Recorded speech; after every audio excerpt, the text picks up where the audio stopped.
Okay? First Thessalonians chapter number 1, verse 6 to verse number 10. And ito po ang sabi po ng Bible. And ye became followers of us and of the Lord, having received the word in much affliction with joy of the Holy Ghost, so that ye were ensamples to all that believe in Macedonia and Achaia. And from you sounded out the word of the Lord, not only in Macedonia and Achaia, but also in every place. Your faith to Godward spread abroad, so that we need not to speak anything. For they themselves show of us what manner of entering in we had unto you, and how you turned to God from idols to serve the living and true God, and to wait for his Son from heaven, whom he raised from the dead, even Jesus, which delivered us from the wrath to come. Let's pray po. Ama naming Diyos na dakilat at makapangyarihan po sa lahat, kami po ay nagpapasalamat o Diyos sa umaga pong ito. Gabayan po ninyo ang pag-aaral po namin ng inyong salita. Puspusin po ninyo ng banal na Espiritu o Diyos ang inyo pong lingkod.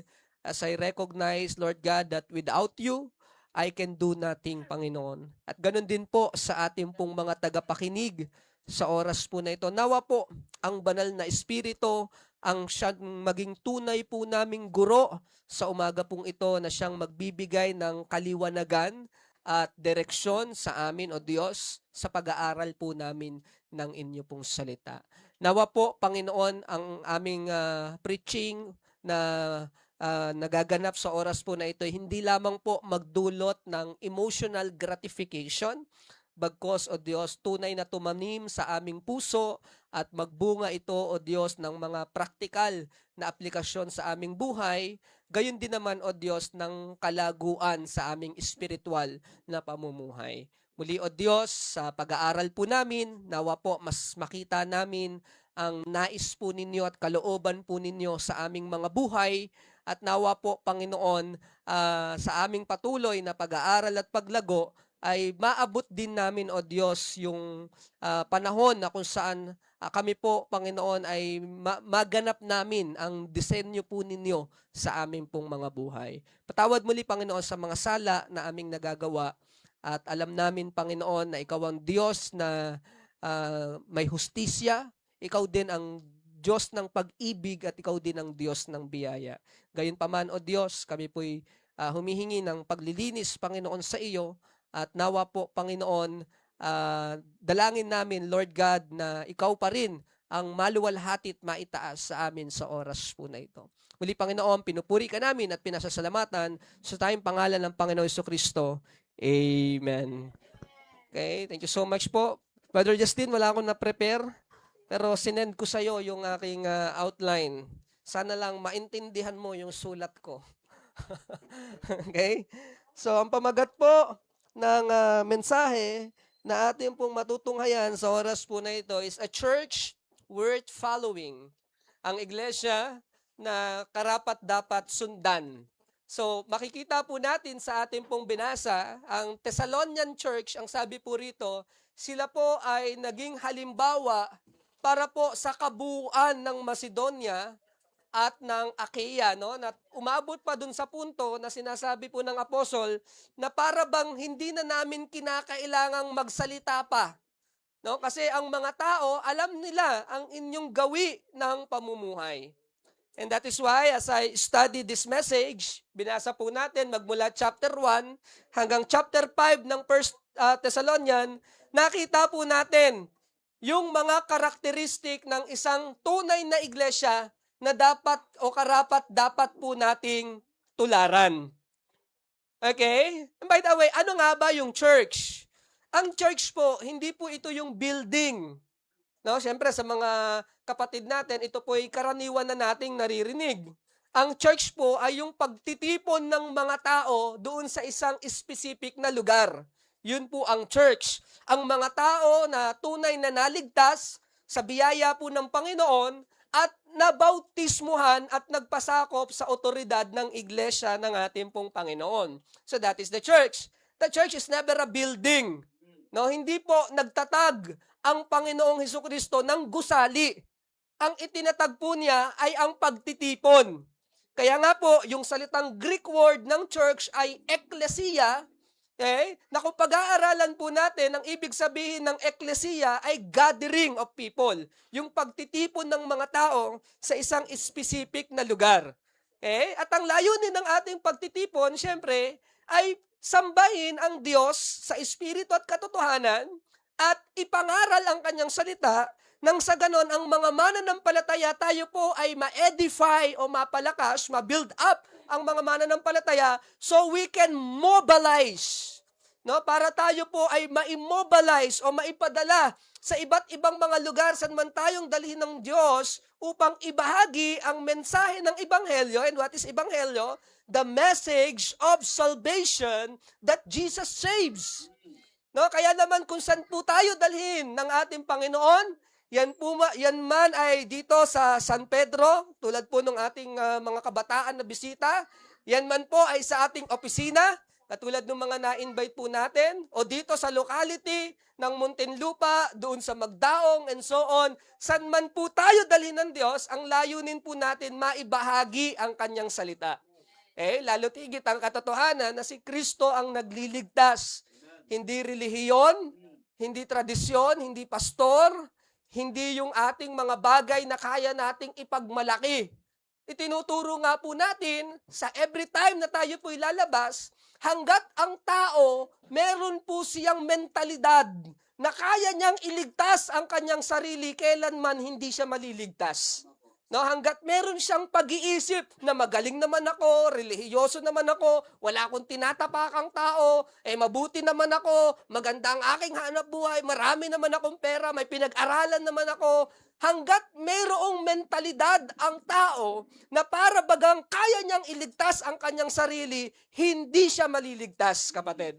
Until such time, we came to a realization na, Lord, ako po'y makasalanan, wala akong kayang gawin, isa akong maruming basahan lamang sa inyo pong harapan, pero ang Panginoong Hesukristo, namatay siya para sa akin, tumigis ang kanyang banal na dugo sa cross ng Kalbaryo upang hugasan ang aking mga kasalanan. Lord, tinatanggap kita bilang tagapagligtas at Panginoon ng aking buhay. Pinananampalatayahan ko si Jesus bilang tagapagligtas ng aking kaluluwa. Until such time na magkaroon ng ganyang realisasyon ang tao, and apart from the Lord Jesus Christ, apart from the message that Jesus saves, hindi po magkakaroon ng tunay na kaligtasan ng isang individual. Okay? Isang malaking kayabangan sa harapan ng Diyos na isipin ng tao na kaya niyang iligtas ang kanyang sarili. Biri mong ginawa ng Diyos, ipinadala niya hindi anghel, ipinadala ng Diyos, hindi siya gumawa ng panibagong tao para tayo iligtas, hindi siya nagpadala ng anghel para tayo po'y maligtas o para ipako ang anghel na yan sa krus ng Kalbaryo. Ang ipinadala ng Diyos, ayon sa Juan 3:16, ang kanyang bugtong at nag-iisang anak. Okay? So, nung tayo po'y nangailangan ng kaligtasan, hindi nagpadala ang Diyos ng putyo-putyo para ikaw ay iligtas. Ang ipinadala niya yung kanyang sariling bugtong na anak. At ang sabi po ng Bible, sino mang sumampalataya sa kanya hindi mapahama, kundi magkakaroon pa ng buhay na walang hanggan. So kung iisipin ng tao, kaya kong iligtas ang aking sarili, isa po yung kalapastanganan sa sakripisyo, sa kamatayan ng ating Panginoong Hesus. Na para bagang sinasabi natin, Lord, oo nga, namatay ka sa cross, pero invalid ang iyong kamatayan. No? Hindi applicable ang iyong kamatayan para sa akin. Bakit? Kaya ko namang iligtas ang aking sarili. Ang ganyang klaseng mentalidad ay isang kalapastanganan, isang kayabangan, at isang kasuklam-suklam na mentalidad na meron ng isang tao. At dahil po dyan, sa ganyang klaseng mentalidad, ang taong mayabang at hindi marunong magpakumbaba, pinagmamalaki niya ang kanyang relihiyon, pinagmamalaki niya ang kaya niyang gawin, pinagmamalaki niya yung mga bagay na meron siya, ang ganyang klaseng uri ng tao'y kailanman di makakaabot sa kalulhatian ng ating Diyos. Pero yung mga taong humble, Lord, hindi ko kayang iligtas ang sarili ko, iligtas mo ko. Kaya nga ang sabi po ng Bible, for by grace, ito po'y biyaya lamang. Are ye saved through faith sa pamamagitan ng pananampalataya? It is not of yourselves, it is a gift of God, not of works. Bakit daw? Lest any man should boast. Baka daw ang tao ay magmayabang sa harapan po ng Diyos. Kaya po ang kaligtasan, ang tunay na kaligtasan na hatid po ng Diyos, ito po'y biyaya po niya. Pag sinabi mong biyaya, hindi karapat dapat sa'yo, pero ibinigay sa'yo. Si Kristo hindi karapat dapat mamatay para sa isang tulad ko, pero namatay pa rin siya upang ako'y maligtas. Ang ginawa ko upang ako'y masave, upang ako'y maligtas, tinanggap ko lang ang kaligtasan na nanggagaling kay Hesus Kristo. Okay? At kapag ako po'y na-save na, which is in truth, ako po'y saved na, kinakailangan, dahil ang Diyos, ang Panginoong Hesus Kristo ay nagtatag ng church na kung saan nangangaral ng kaparehong aral, na siya ang nagliligtas, walang iba, mga minamahal, and upon this rock, I will build my church, and the gates of hell shall not prevail against it. Dahil ang Panginoong Hesus Kristo ay nagtatag ng church, kaya hindi rin natin pwedeng sabihin na ang church ay hindi mahalaga. Okay? Kung ikaw ay mananampalataya, nais ng Diyos na ikaw ay maging bahagi ng tunay na iglesia. At paano mo malalaman ang tunay na iglesia? Simple lamang. Ang tunay na iglesia, isa sa kanyang karakter, ay nagtuturo ng tamang paraan ng kaligtasan, kapatid. Okay? Ang tunay na iglesia, ipinangangaral na si Kristo lamang ang nagliligtas. Hindi yung pagpumasok ka sa amin, maliligtas ka. Walang katotohanan yun. Bakit? May period of time na hindi kayo nag-e-exist. Okay? May period of time na hindi nag-exist ang church. Paano maliligtas ang mga tao during that period na hindi pa nag-e-exist ang church? Kung ang church ang paraan upang maligtas ang tao. Okay? The only way to salvation is Jesus, and that is the message of the true church of God.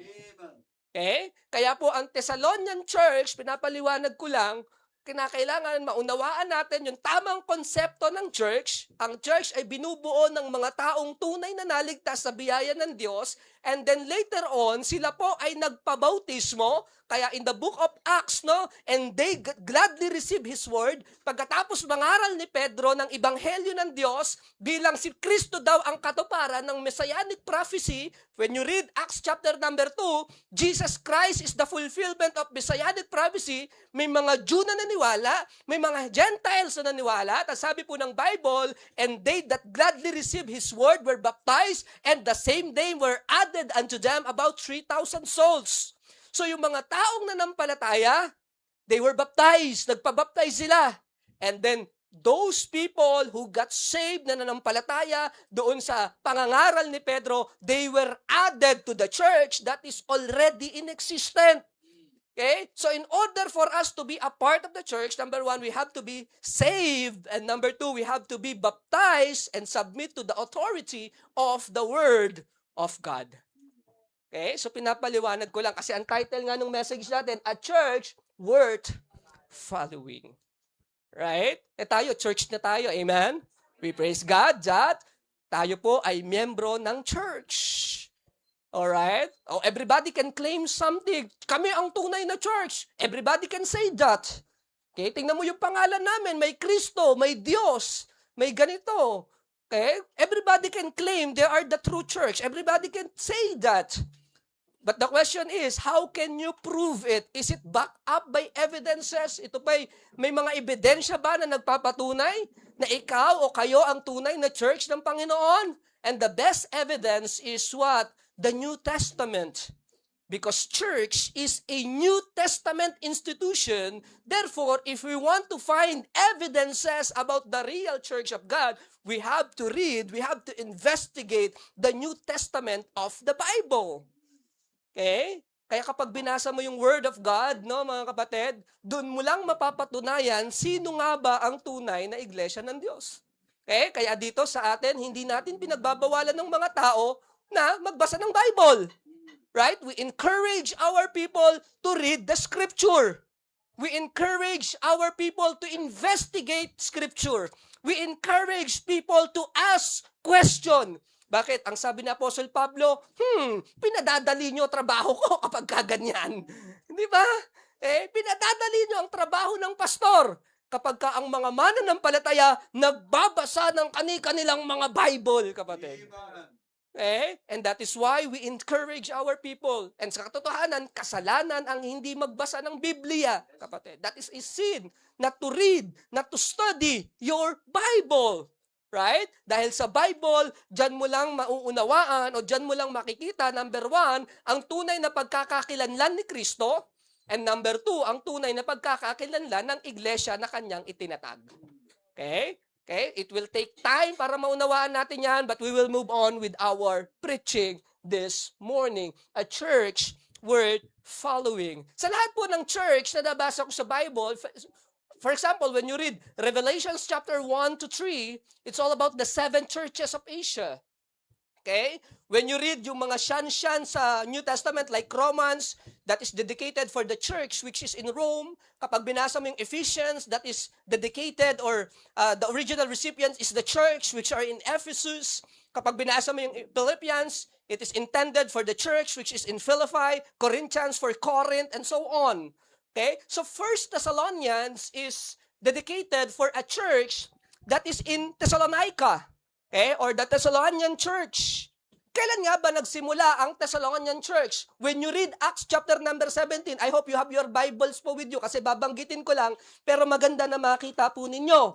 On Acts chapter number 17, during Apostle Paul's second missionary journey, no mga kapatid, makikita po natin on Acts chapter number 17, on verse number 1, look at this. Now, when they had passed through Amphipolis and Apollonia, they came to what? To Thessalonica.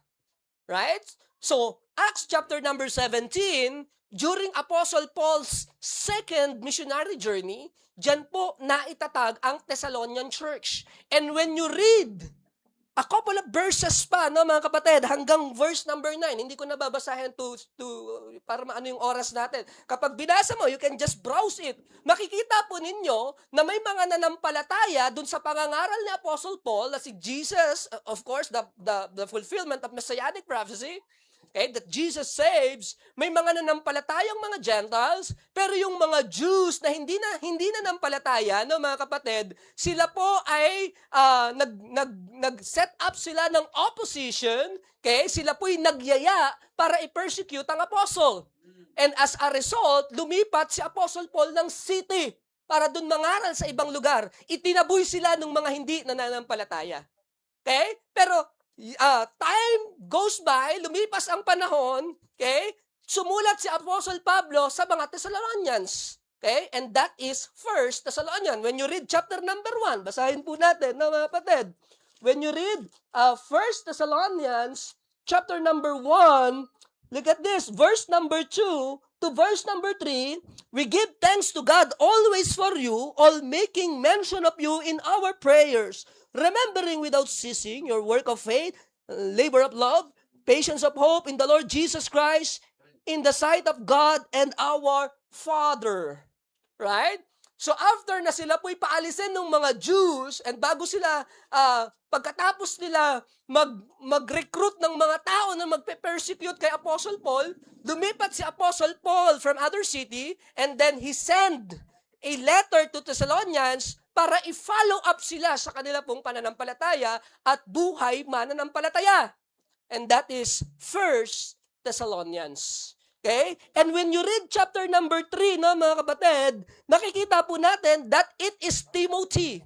It is Timothy, no, mga kapatid, ang pinadala ni Apostle Paul si Timothy, right? On chapter number 3, pag binasa po ninyo, hindi ko nababasahin, you just look it out. Si Timothy ang pinadala ni Apostle Pablo para kumustahin ang Thessalonian church. And then nung bumalik si Timothy, ni-report niya yung magandang behavior, yung magandang testimony ng Thessalonian church kay Apostle Paul. And as a result, Apostle Paul sent a letter to them. Okay, nakita po ninyo? And that is how kaya nandirito na po tayo sa 1 Thessalonians or the first epistle of Apostle Paul to the Thessalonians. Okay? And then let's see what are the contents of this letter. Or what are the some contents of this letter? Okay? Number 1, what is the characteristic of this church? No? What is the characteristic of this church? Number 1, tignan po natin because our title is the church worth following. Okay? The word following, it means something we need to copy. Right? Something that we need to mimic. Dapat gayahin natin to. Dapat tularan natin to. So kung naghahanap ka ng church sa Bible na dapat natin tularan, dapat nasa number 1 na listahan natin ang Thessalonian Church. Amen. Pinakadulo yung Corinthian. Kasi malaloko yung mga yun. Okay. Corinthian Church, probably isa sa pinaka-carnal na church nung unang panahon. Okay? Kaya nga yung 1 Corinthians, the troubleshooting epistle. Puro sakit ng ulo. Ano pa? Laodicean Church. No? In the book of Revelation, hindi kayo malamig, hindi kayo mainit. Pambira. Okay? So yun yung mga church na hindi natin dapat tularan. Pero kung maghanap tayo ng church na kung saan ipapattern natin ang Macedonia Baptist Bible Church, and that is the Thessalonian Church. Okay? So these are the characteristics that the church worth following. Number 1, they are genuinely saved. They are genuinely saved. Sila po ay mga tunay na nangaligtas, mga kapatid. What does it mean to say that we are genuinely saved? Na tayo po'y tunay na nangaligtas. When you look at 1 Thessalonians chapter number 1, look at this. Okay? On verse number 4 to verse number 5, look at this. Knowing, brethren, beloved, your election of God, for our gospel came not unto you in the word only, but also in power and in the Holy Ghost, and in much assurance, as you know what manner of men we are among you for your sake. Okay? Here, Apostle Paul reminded them of their election. And election is one of the vocabulary of salvation, mga kapatid. And look at this, on chapter 1, verse number 9. Look at this. For they themselves show us of what manner of entering in we had unto you, that how you turned to God. Okay? What is that? How you turned to God from idols to serve the living and true God. Anong vocabulary of salvation yan? Yung turning, 180-degree turn. From idols to true God. Repentance. Right? So they are genuinely saved. Alright? Hindi natin makikita yung puso ng tao.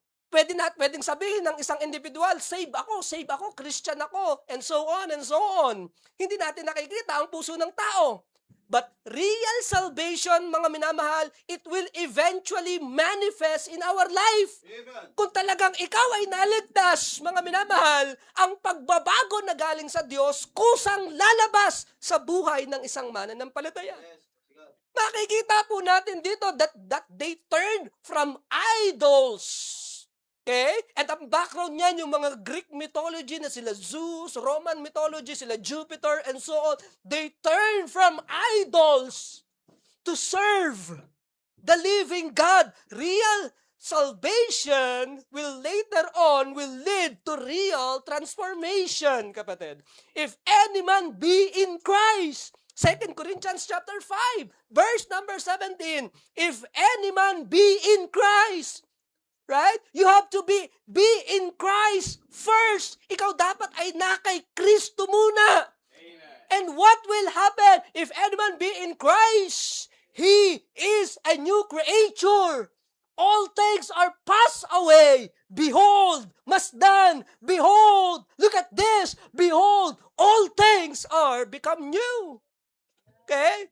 There is no real transformation if there is no real salvation first. Amen. Kinakailangan maligtas muna yung tao, mga kapatid. Kaya hindi dapat sundin yung Thessalonian Church kung in the first place, hindi sila tunay na nangaligtas, mga kapatid.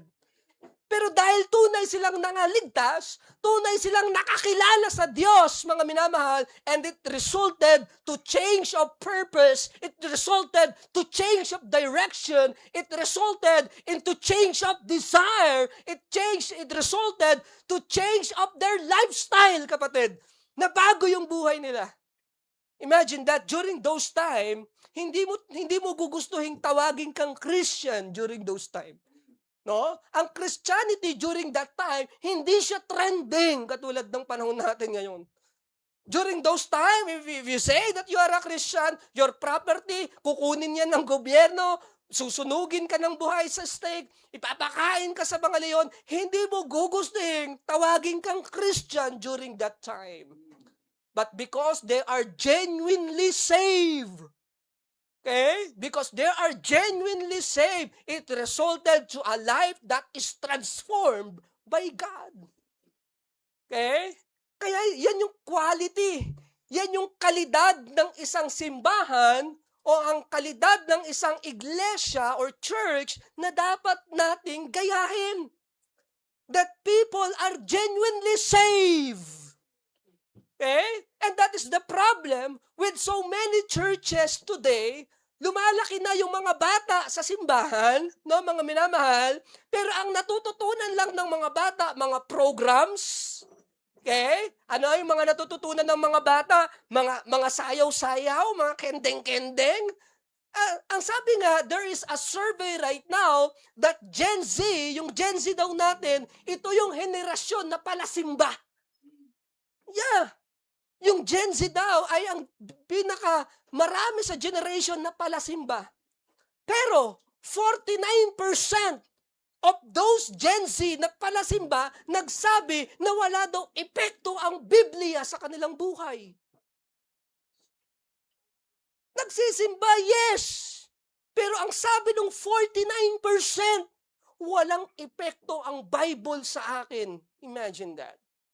Right? Anong natutunan nila sa church? Kumanta, kumendeng, kapatid. Magbegbang ng ganyan.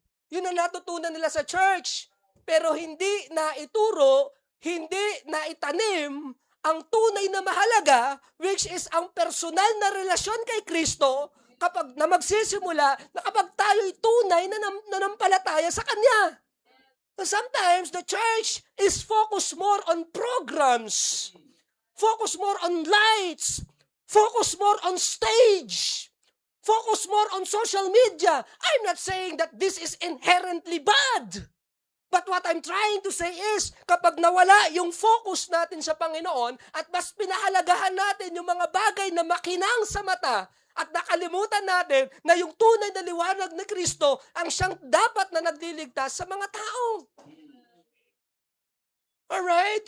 But true church na dapat natin sundan, maunawaan natin na ang mga miyembro ng church, it should be first and foremost genuinely saved individual. Kasi walang tunay na pagbabago pag hindi ligtas, kapatid. Okay? Kapag hindi pa tumanggap kay Kristo, kapag hindi nananampalataya na si Jesus ang tunay na Panginoon at tagapagligtas, walang tunay na pagbabago sa relihiyon, walang tunay na pagbabago sa tradisyon, walang tunay na pagbabago sa panlabas na anyo, hanggat hindi tumatanim sa puso ng mga tao na si Kristo lamang ang kailangan natin upang tayo po'y mangaligtas sa ating mga kasalanan. Hanggat hindi nauunawaan ng tao yon, kapatid, everything is performance. But there is no real spiritual awakening, kapatid. But the Thessalonian church, makikita mo kaya sila nag-sounded abroad, and that is why doon sa kabuuan na probinsya ng Macedonia, they were in example, right? Nakita nila. Ang sabi ni Apostle Pablo, pinadadali nyo trabaho ko. Bakit? First and foremost, they are genuinely saved. That is the first and the most important thing. We cannot make real impact, kapatid, kung wala ang Diyos sa ating buhay. Kung wala tayong personal na relasyon sa Panginoon. Kung lahat ng ito'y parang damit lang na sinusuot natin panlabas, pero walang tunay na pagbabago sa puso ng tao. Okay? They are genuinely saved. Number 2, makikita po natin on chapter number 1, verse number 2 to verse number 3. Chapter number 1, verse 2 to verse number 3. We give thanks to God always for you all, making mention of you in our prayers. Okay? Kapag nanliligaw, madalas tong sinesend. Alam mo, 1 Thessalonians chapter 1, verse number 2 kita. Bakit? I always make mention of you always in my prayers. Okay? Let's look at this. Verse number 3, remembering without ceasing your what? Number 1, work of faith. Number 2, your labor of love. Number 3, patient of hope in our Lord Jesus Christ in the sight of God and our Father. Number 1, they are genuinely saved. Number 2, they intentionally serve. Naglilingkod sila sa Panginoon, kapatid. At sa uri ng paglilingkod, mayroong 3 bagay na binanggit sa Apostle Pablo. Number 1, the work of faith.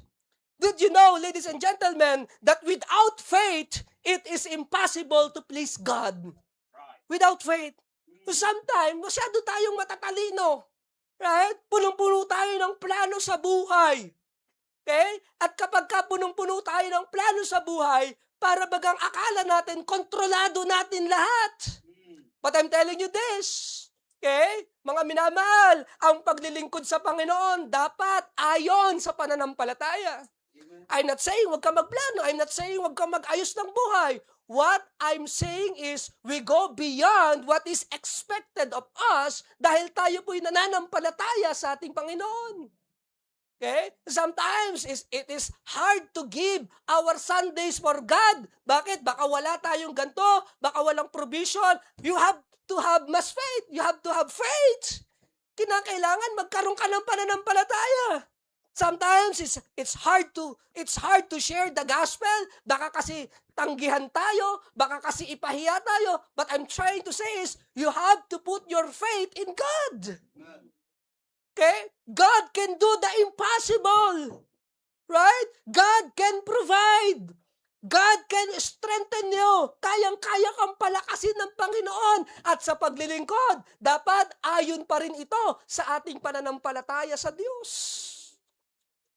Sometimes, matalino tayo eh. We are a rational being. Lahat planado. Okay? Lagi tayong merong caution. Okay? I'm not saying masama ang pag-iingat. What I'm saying is, wag nating tatanggalin ang Diyos sa computation natin. Okay? Hindi mo na ako magsisimba. Bakit? Baka wala akong kainin. Di ba? Lagi tayong nandoon sa linya ng pag-iingat. Manampalataya ka sa Diyos. At ang sabi ng Panginoon, but seek ye first the kingdom of God. And what will happen? And His righteousness. And what will happen? And all these things shall be added unto you. You have to have faith. Panampalatayaan mo that the Lord who promised is also the Lord who can fulfill what He promised. He who began a good work in you shall perform it. He shall fulfill it. Kayang-kaya ng Diyos yan. Kaya lang sometimes na mga kapatid, natatalo tayo ng takot natin, natatalo tayo ng ating pangamba, natatalo tayo ng karnalidad, kung saan natatabunan ng ating pananampalataya sa Diyos. Yes, amen. Tandaan natin, no, mga minamahal, kapag pinag-usapan natin ang Diyos, He is outside our normal arithmetic. Alam ko naman, no, mga kapatid, na kapag binawasan mo yung 10 ng 9 pesos, 1 pesos na lang yan. Okay? Pero kung wala ang Diyos, yan talaga ang sagot dyan. What I'm trying to say is, God is outside our normal arithmetic. God can provide. Naalala ninyo yung ginawa ng Panginoong Hesukristo na kung saan merong batang lalaki na nagbigay ng 5 tinapay at 2 isda na pakain ng 4,000. God is outside our normal arithmetic. Ito mga katindi, nagpakain ng 4,000, may tira pa! May tira pa! Okay? And when you compute that, saan ang galing yun? Paano nangyari yun? Kinakailangan lang magkaroon tayo ng pananampalataya. God can do the impossible for His glory, kapatid. Sometimes we have to say no Okay? Kinakailangan tanggihan natin ang isang bagay para matanggap natin yung best na galing sa ating Panginoon. Okay? Lord, give me the man. Gusto ko tall, dark, and handsome. Mayaman, maraming pera, nakapagtapos, magaling magluto, magaling maglaba, and so on. That is when she was 18 years old. Nung naging 30 na siya, Lord, give me the man. Kahit tall na lang, saka dark and handsome. Wala na yung mayaman, wala na yung magaling magluto. That is when she became 30 years old. Pambihira, nung 40 years old na siya, Lord, give me the man. Yung the man na lang, kahit wala nang tall na, give me the... Okay, that is when she's 40 years old. Abay, nung nag 50 years old siya, Lord, give me naman. Give me naman. Okay? Please naman, Lord. Give me naman. Oh. Okay? So sometimes, kapatid, okay, or all the time, we had to put our faith in Jesus. Okay? Anong sabi po ng Bible? That God has a better plan, a best plan for you. Okay? God has a plan for you. Alam ng Diyos yan. At kinakailangan natin siyang pagtiwalaan, the work of faith. Dapat yung gawa natin, yung paglilingkod natin, kapatid, produkto ng pananampalataya. Okay? Hindi produkto ng arithmetic. Hindi produkto ng caution. Ang paglilingkod natin, produkto dapat ng pananampalataya. Secondly, the labor of love. Anong pinagkaiba ng work sa labor? Kasi yung work, normal na paglilingkod. Yung labor, extensive. Mas mabigat, mas malalim na paglilingkod. Okay? Na dati, ganito lang ang nagagawa natin and we praise God sa little things na ating nagagawa. We praise the Lord for that. Pero may mga tao na talagang nagsusuko na ng buhay para sa Diyos. Those are labor of love. Pinaghirapan, pinagtiisan, pinagsakripisyuhan, ipinanalangin ng mahaba. And what is his motivation? Love for God. Kung talagang iniibig natin ang Diyos, kapatid, wala dapat, mga namahal, wag mong papayagan, okay, o wag kang papayag, no, mga minamahal, na tayo pa'y iimbitahin sa pananambahan kung tunay nating iniibig ang Diyos. Bakit? Ang paglilingkod sa Diyos ay produkto ng tunay na pag-ibig sa Kanya. Okay? We praise God, no, mga kapatid. Bakit? Kasi ang paglilingkod natin dito sa MBBC, hindi sapilitan. Hindi tayo tinututukan ng baril. Ano, Brad, magsisimba ka? Hindi. Tinututukan ng baril. Pero ipinapaunawa natin na ang Diyos na nagmahal sa atin, no, kinakailangan, mahalin natin siya pabalik. Okay? Hindi dahil attention seeker ang Diyos, kundi dahil, mga namahal, yun naman talaga ang nararapat. Okay? At ang dakilang paraan upang ipakita ang ating pag-ibig ay sa pamamagitan ng ating paglilingkod, kapatid. Mahalin natin ang Diyos. Matuto tayong magtiis. Matuto tayong magsakripisyo. Ganyan ang tunay na umiibig. Paano mo masasabi na love ka talaga niya kapag nagsasakripisyo siya para sa'yo na hindi mo kinakailangang sabihin na dapat siyang magsakripisyo? Libre mo ako ha. Libre mo ako ng Jollibee ha. Oh, sige naman. Wow, sarap ng libre. Pagkatapos nito, ibili mo akong bag. Okay. Hindi ganon ang pag-ibig. Hindi palaging may kapalit. Ang tunay na pag-ibig, marunong magsakripisyo. Labor of love. And lastly, patience of hope. Anong ibig sabihin ng patience, kapatid? Pasensya. Paghihintay. Hindi lamang basta paghihintay, kundi paghihintay na merong positibong pag-uugali. Waiting with a positive attitude. That is patience. At anong patience natin, kapatid? Hope. Pag-asa. At sino yung blessed hope natin? Si Jesus Christ. Ang ating Panginoon. Alright? Kaya maraming mga tao, kapatid, ayoko mag-church. Bakit? Napakatagal ng oras nyo sa church. Okay? ang mga taong natatagalan sa oras ng pagsisimba ay mga taong matatagalan din sa pananambahan sa langit. No, kung hindi ka makatiis sa 2 oras ng paglilingkod sa Panginoon, paano ka makakatiis sa eternal na oras ng paglilingkod? What we are doing right now is just a rehearsal, kapatid. Okay? Kaya habang tayo naghihintay, hindi ka lang basta naghihintay na puro ka reklamo. Ang tagal naman, talaga naman ganito, talagang ganyan. Hindi ka lang basta naghihintay, but you are waiting with a positive attitude. Okay? Bakit? Kasi may pag-asa eh. At ang pag-asa natin, walang iba, kundi ang Panginoon. Okay? So they serve intentionally. Okay? They are genuinely saved. And number 3, this is very important. Chapter number 2. When you look at chapter number 2, it's all about leadership, kapatid. Verse number 1, look at this. For yourselves, brethren, know our entrance in unto you, that it was not in vain. Look at that. Sabi ni Apostle Pablo, mga kapatid, kilala niyo ako. Alam niyo kung paano ako dumating sa buhay niyo. Yun ang sabi niya. You know what happened. Okay? At alam niyo, hindi sayang yan, kapatid. Yun ang sabi ni Apostle Paul. Verse number 2, but even after that we had suffered before and were shamefully entreated, as you know, at Philippi, we were bold in our God to speak unto you the gospel of God with much contention. Alam nyo kung paano kami naglingkod. Alam nyo kung paano kami nagtiis. And I'm telling you, madaling i-interpret to na para bagang kayabangan. Okay? Alam nyo kung paano ako dumating sa inyo. Madali siyang i-interpret na para bang napakayabang naman ni Apostle Paul.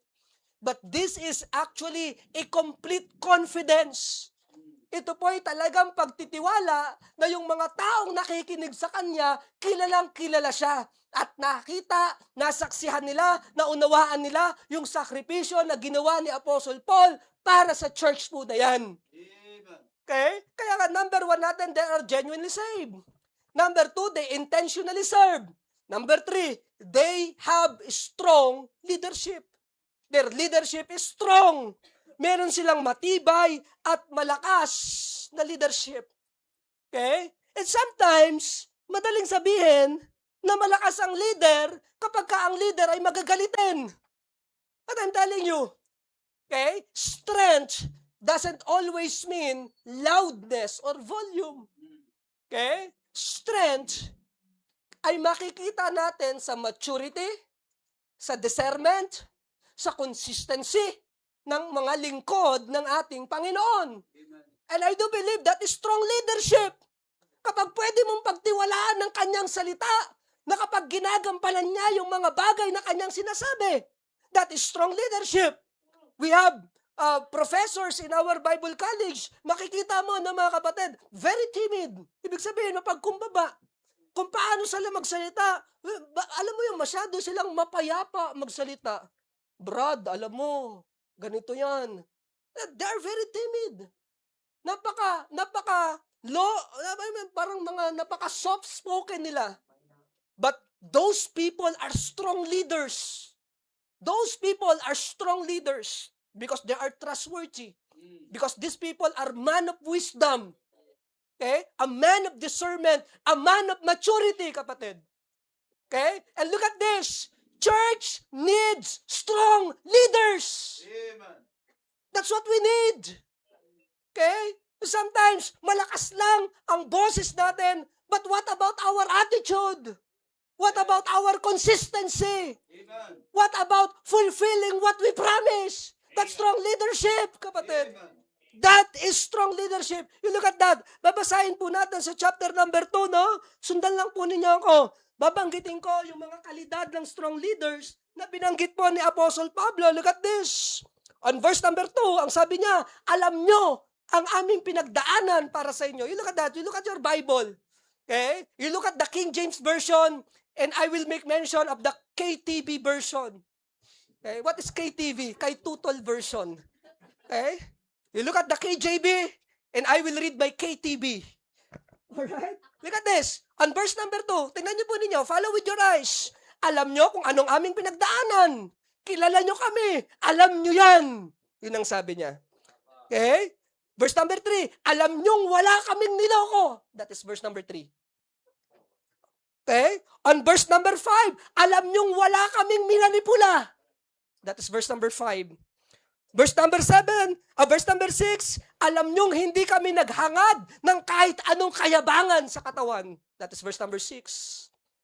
Verse number 7, alam nyo kung paano namin kayo iningatan. That's verse number 7. Verse number 8, iniibig namin kayo at mahalaga kayo para sa amin. That is verse number 8. Verse number 9, alam nyo ang uri ng aming paglilingkod. That is verse number 9. Verse number 10, hanggang verse number 11, alam nyo ang kabuuan ng aming pag-uugali at buo naming pagkatao. That is verse number 10 to verse number 11. Okay? We praise God for those kinds of leaders. Okay? Alam nyo yan. Alam nyo kung paano kami nagpagal. Alam nyo kung paano kami namuhay. Alam nyo hindi namin kayo niloko. Alam nyo hindi namin kayo minanipula. Kilala nyo kami. Kayo mismo, masasabi ninyo yan. Yan ang sabi po ni Apostle Pablo. Kapatid. We praise God for those kind of leaders. I'm not here para magtaas ng bangko, but this is what I inspired to be. Okay? This is what I wanted. Right? I want to be honest. I want to be strong.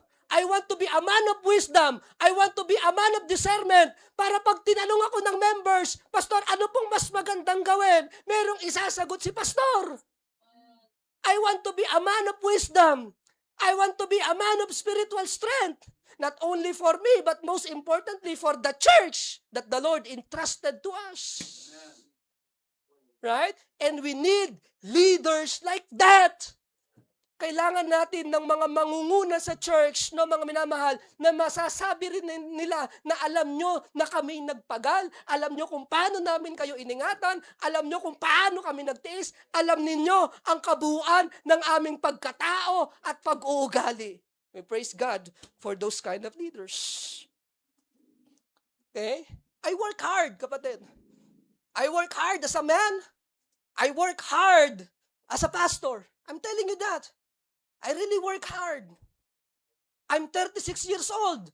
When I was 24 years old, my prayer is, Lord, give me a heart of a 50-year-old man. That is my prayer. Okay? When I was new as a pastor, back then, I was 26 years old. My prayer is, Lord, please, if I will lead a congregation, please give me a heart of a 50-year-old man. Okay? And we praise God. Binigyan niya tayo ng maraming problema. Because only through challenges, dun lang madedevelop yung decision-making natin and maturity and so on. Right?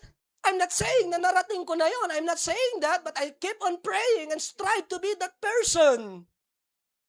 I work hard.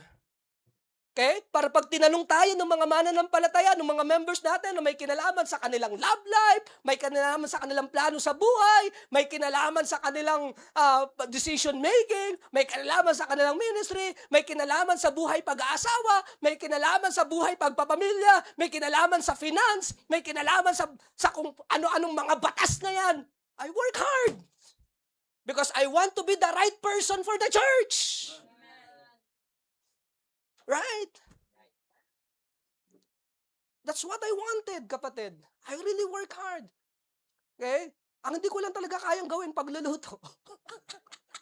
Pwede naman, ang tanong kung kakainin nyo ba. But we work hard to be that kind of person na pwedeng sandigan ng church, kapatid. We need that kind of leaders. Everybody can talk. But not everybody can stand. Everybody can promise. But not everybody can fulfill. But strong leaders do otherwise. Ginagampanan nila, kapatid, that strong leadership. Alam nyo, sabi niya. Alam nyo. That's why I'm telling you. When we say, you don't look to the pastor, I cannot understand why. I cannot understand. At the back of my mind, iniisip ko, may ginawa ba akong mali? May ginawa ba akong masama so that the people might be offended of me? That's my mentality. May ginawa ba akong masama para hindi ako sundan ng church? Ng mga members? Eh, ang nakalagay sa Bible, follow me as I follow the Lord. Right? Yun ang nakalagay sa Bible. Maybe the intention of our preachers is to look into Jesus, the author and the finisher of our faith. But look at this, I do not shy away from responsibility. Hindi ako natatakot na tingnan ako ng mga tao because I don't have any intention of offending you. I don't have any intention na i-lead ang congregation natin para sa kapahamakan. All I have is a love for God and love for His people. And I want you to trust me. Gusto ko, pagtiwalaan ako ng mga tao ng Diyos sa aking decision making, sa aking maturity. And that is what I strive to be. Gusto ko pag nagsalita ako, pagtitiwalaan ng mga tao. And that is why kahit medyo mahirap, kapag ipinangako natin, we try to fulfill what we promise. Because I want to be a man of my words. I want you to look at me. Hindi para itaas ako. I want you to follow me as I follow the Lord. Because I am the under-shepherd of Jesus Christ in this church. I want you to doctrinally studious.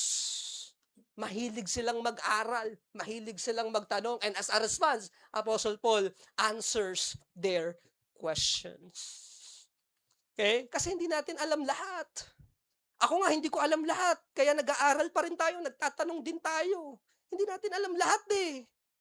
Okay? But the moment we say that, alam ko na yan, madali lang yan, ganito lang yan. Okay? That is the moment that we start decaying. Nag-start na tayong mabulok kapag ka ganun. Okay? Pero hanggat there's still room for improvement, we strive for knowledge. We strive for doctrines. Okay? We strive for learning. Ganun ang ginagawa natin. They are doctrinally studious. And those are the characteristic of a church worth following. Okay? This is what I want. This is what I want in MBBC. Ito yung nais natin para sa Macedonia Baptist Bible Church. That members are genuinely saved. Kaya sa mga visitors natin, siguro nagtataka, bakit lagi kami kinakausap kapag namatay, kapag patay-patay na yan?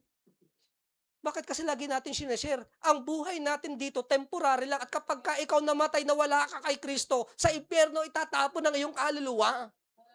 At kung nais nating maligtas, kinakailangan panampalatayahan natin si Jesucristo. Kasi yun ang priority ng church eh.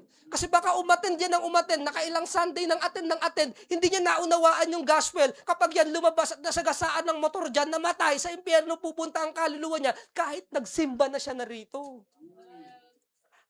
Hanggat walang pag-unawa sa tunay na gospel, hanggat walang pagkilala kay Kristo bilang tagapagligtas ng kanyang buhay. Amen. Kaya importante yung kaligtasan. People are genuinely saved. Okay? A church worth following is people who intentionally serve. Naglilingkod sa Diyos. Okay? Pinag-usapan namin ni Brother Elmer kahapon, maganda sa church kasi ang mga member, hindi mo kinakailangan piliting maglingkod. No? Pusa lang silang pumupunta pag Saturday, ano kung pwede kong gawin. Okay? Sumasama kahit hindi marunong, nanonood, para later on sila naman ang magtuturo and so on. That's what we do. Okay? Kasi ang tunay na paglilingkod, hindi mo dapat pinipilit. Tinuturuan natin yung mga tao, pero hindi natin sila pinipilit. Kasi ang pilit na paglilingkod, baliwala din. Okay? Wood, hay, and stubble lang din. Hindi siya gold, silver, and precious stones. Okay? So pinapaliwanag natin, itinuturo natin, pero at the end of the day, it is sa person kung nais niya talagang maglingkod sa Diyos. But we have to be intentional in our service. Kinakailangan, gustuhin mo, hindi pwedeng pag umulan, di ako magsisiba, bakit? Malamig. Tinatawag ako ng banig ng katamaran. Lalo pag, alam ko na yan eh. Kapag ka maulan ng Sabado ng gabi, alam ko na yan. Sigurado ako. Okay? Kaya yung mga bisita natin, ako, umulan ng gabi. Okay? Alam ko na yan eh. Tinatawag na yun ng banig ng sarap matulog. Magkukumot ka pa, talagang. Pero we have to be intentional in service. As we grow older, hindi ka na nadadala nung kung ano yung mood mo. Di ba pag nagkakaedad ka na, tapos nagtatrabaho ka na, hindi ka a-absent dahil wala ka sa mood. Makapag-leave nga. Bakit? Wala ako sa mood eh. Hindi ganon, di ba? Pumapasok pa rin tayo kahit wala ka sa mood. That's how adult work. That is grown-up people do. Ganon din sa Panginoon. Kapag malago ka sa Panginoon, hindi ka na naghahanap ng dahilan para hindi maglingkod. Naghahanap ka na ngayon naghahanap ka ngayon ng paraan para maglingkod. Yan ang ginagawa ng mga mature, growing na mananampalataya. We have to serve intentional. Strong leadership. That's very, very important. Strength doesn't always equal loudness, doesn't always equal volume, but it means maturity, discernment, wisdom, consistency, service. That strong leadership looks like. And lastly, we have to be studious in our doctrine. Study to show thyself approved unto God, a workman that needeth not to be ashamed, rightly dividing the word of truth. 2 Timothy 2:15. Mag-aral tayo ng kanyang salita. Magtanong tayo ng magtanong. Hindi bawal yun. Dito, hindi natin hinihiya yung nagtatanong. Tanong ka ng tanong. Hindi. We encourage people to ask question. Single ka ba, pastor? Hindi ganon. Walang ganon. Pero we encourage people to ask question. Kasi naunawaan natin, kapag sinasagot natin yung mga tanong ayon sa salita ng Diyos, mas nade-develop yung confidence ng mananampalataya sa salita ng Panginoon at yung confidence nila sa church. Okay? Alam nila na nasa tamang iglesia sila kapag yung pastor tinanong nila, hindi iniiwas. Huwag natin pag-usapan yan. Dapat love lang. Unity. Ganun lang tayo. We do not do that. We entertain questions. Bakit? Kasi alam natin, these are genuine inquiry. Gumugulo sa isip nila yan eh. And it is our duty to provide answer in accordance to the Word of God. That's our duty. Kaya nag-aaral tayo na nag-aaral. At mabilis lumago ang mga mananampalatayang mahilig magtanong. Okay? And that's it. Tapos na. Okay? I hope nakakita po tayo ng susundan po natin sa church po na ito. Okay? At nawa po, mga minamahal, we learned something from the preaching this morning. A church worth following. Tayo po lahat tayo muko at tayo po'y manalangin. Ama namin Diyos, na dakila at makapangyarihan po sa lahat. Thank you so much, Lord, for the words na galing po sa inyo. Salamat po, Panginoon, sa Thessalonian Church. They gave us a very wonderful pattern na dapat po naming sundan bilang isang iglesia din po ninyo. Salamat po, Panginoon, for giving us this kind of pattern na kinakailangan or dapat naming sundan. A very good pattern, O God, that would truly glorify you, that would truly be edifying din sa amin bilang isang mga mananampalataya. Maraming salamat po. Lord, I hope people are genuinely saved, intentionally serving. We pray for strong leadership, and lastly, we pray for members who truly love your word. Maraming salamat po. Now po, mensahe po na ito ay tumimo sa aming puso't isipan. In Jesus' name, amen and amen.